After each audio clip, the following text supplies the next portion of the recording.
Tangina, kahit nag-show ako, bobo ka pa rin everyday. Nadamay ko si Romano, bakit? Kilala mo ba si Chelsea May? Yo, tangina, napakagaling talaga ni Kairam. Sa labang to, kung parang minalamalas. Talagang natural yung pagiging komedyante nitong kamukha ni Ay de las Alas. Ning ina mo! Eksperto ka sa panglalait, ang inakapangit ka naman. Tang ina mo ka yan. Dapat naging mabait ka na lang. Kasi kung wala kang cap at shades, itsuray yak sa stage. GF mo yung mala McGregor na na-COVID kasi yung Irish walang taste. Ang pangit pa ng placement ng mata. Wala pang bridge yung ilong niya nako. Sa sobrang lapad ng noo, pag ispilengin yan, may extra na o. Enjoy na enjoy mo yung panglalait ni Nikki ah. Na mali yung pinasukan na planeta. Alam na alam mo kasi pareho lang kayo ng mundong pinanggalingan, Alien Division. Pagmumukha nyo di na okay. Mga tamod ni Aklas na nabuo sa loob ng nanay ni Koke. Nung guesting mo kay Gobrak, ang dry ng lips, pangit at wak. Sa sobrang dry, parang undo na nag-addict kasi yung lip nagka-crack. Walang pambili ng lip balm.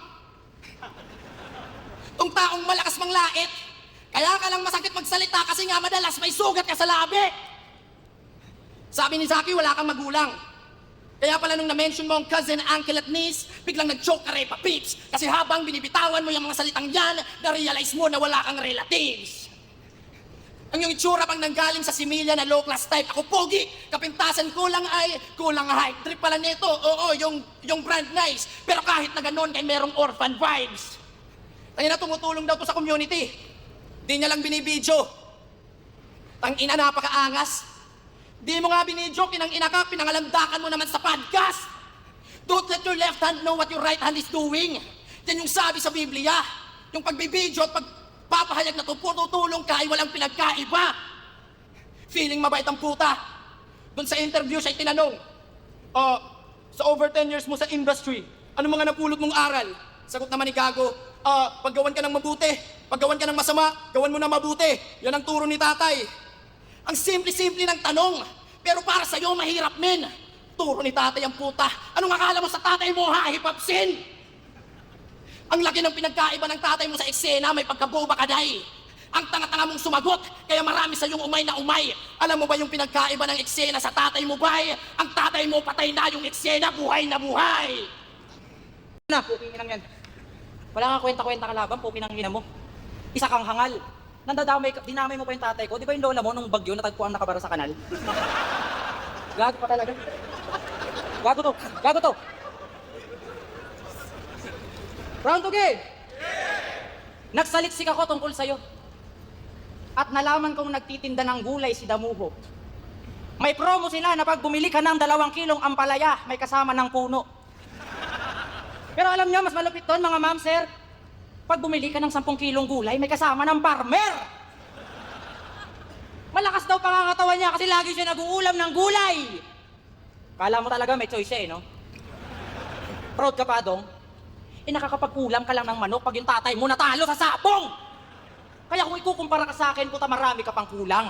Magyayabang ka dito sa inyo, kabi-kabila mga utang. O baka kailangan ko pang iumpog yung bungo mo para lang matauhan. Baka nakakalimot ang kalaban mo ngayon na sa pasarapan na ng ulam.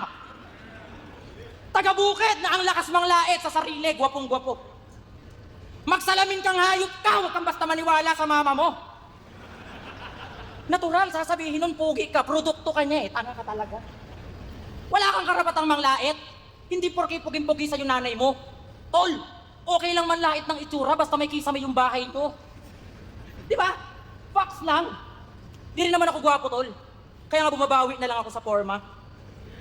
Ikaw pangit ka na, kung manamit ka pa, parang kang helper ni Foreman, diop mo bay?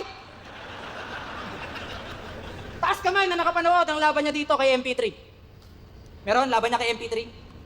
Pansin nyo, galit na galit po sa bading kasi na-stapa siya ng 150. Ba't kasi pumayag kang send to Gcash, wala ka namang Gcash, tanga! Naisahan ka! Nakomportable sa bading kasi nga binibaby ka bro. Hinahabol niya yung 150, talagang nag-iinaso. Pinangakuan siyang ipapadala sa Palawan, alam yung sagot ng pisti na to? Bakit sa Palawan? Tagaliti ako. Tanga talaga. Pero maiba ako. Nalaman ko yung birthday mo, pinahulaan kita kay Bruce. Sabi niya sa Martes daw, bandang alas 3, mababangga ka ng bus. Alam mo, sino driver? Si Boss Pibus! Mag-ingat ka! Putang ina ng karisma mo eh, no? Lapitin ka ng sasakyan. Di ba kamakailan lang sa Cebu, nasagasaan ka ng van? Kawawa ka naman. Pero ngayon, mas madadama mo ang sakit hanggang magsisi ka na, bay. Hilaw ka pa sa ganito, wala kang linyang pamatay. Kalunos-tunos ng malamang ang sasapitin ng waray pagkakuha ng W at ang matitira, agoy. Kaya sige, Cancer, galingan mo na magsinungaling. Kala ko ba madali yung ganito o bakit di mo gawin? Kaya yung ilusong matalo mo ko, tumigil ka, men. Welcome sa unang salang mo ng isabuhay na alam kong huli mo na rin. Ipala, fight natin!